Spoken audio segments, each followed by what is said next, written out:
पुढची बातमी आहे ती शायना एनसी यांच्या संदर्भातली। भारतीय जनता पार्टीतून शिवसेनेमध्ये उमेदवारीच्यासाठी गेलेल्या शायना एनसी परत एकदा पक्ष बदलणार का असा प्रश्न उपस्थित होतो आहे।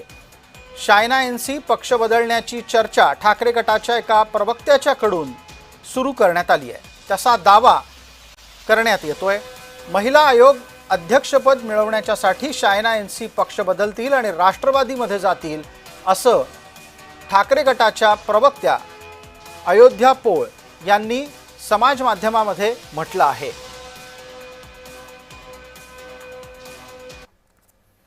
ठाकरे गटाच्या प्रवक्त्या अयोध्या पोळ पाटील यांनी समाज माध्यमामध्ये काय भूमिका घेतली आहे, काय दावा केलाय तो ऐका। त्या असं म्हणतात की शिवसेनेनं शायना एनसी यांना राज्यसभा आणि विधान परिषद दिलेली नाही।